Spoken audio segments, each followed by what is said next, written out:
this tutorial, I'm going to show you how to use images from a 3D model and turn it into an image sequence in After Effects that's going to be an automatic green screen effect. For this example, I'm going to use this really long, kind of extravagant pan shot of multiple spaceships that I'm using. This is a DAZ 3D, but if you have any clue how to use your own 3D modeling program, it'll work fine for just about anything.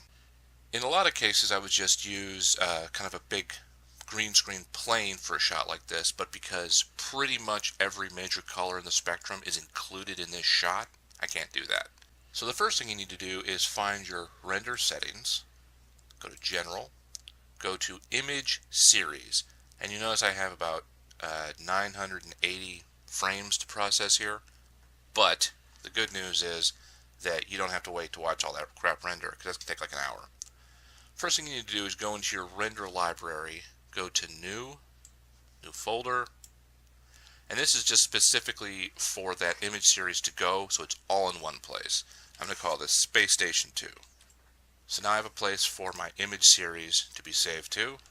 Leave this area here blank, but make sure you're in the PNG format. Get it cropped the way you want it.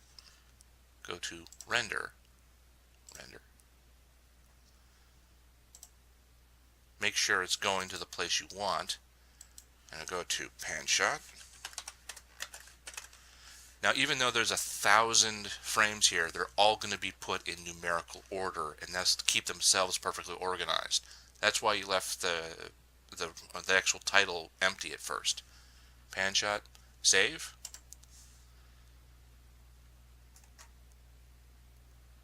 And this is going to take quite a while. Well, it's going to take quite a while for me anyway. For me, it's going to be about 90 minutes. But for you, it's going to take now. So that was a fun 90 minutes. Now, clearly, I'm back in After Effects. Come over here to your project. Also, don't open a new comp. When you load the file, it'll automatically add the time you need. So right-click right in here. Go to Import, File, and it took me to my render library because this is a 3D render.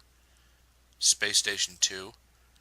Now you see, just as I planned, it goes pan shot, starts at 3 zeros, and then works its way all down to 980. So clearly it's very important these are put in sequential order. So click here on the top, PNG sequence. No point in doing the alphabetical order because these are all numbered. Import. Bring it down here. See, it gives the exact amount of time I needed. And you'll notice everything is in perfect order. The next logical step here is to add it to a project. Taking the time to already edit my entire trick here.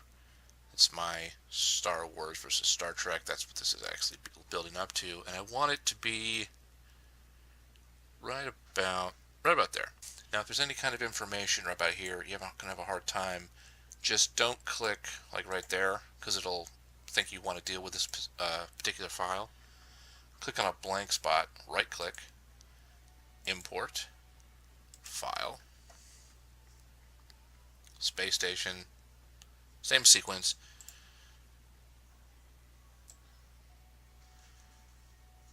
Put it in my place. And when I'm mixing programs like this, when you want to make things bigger, don't use your little toggle switches here. Actually click on this little caret, transform, scale, and then do it numerically.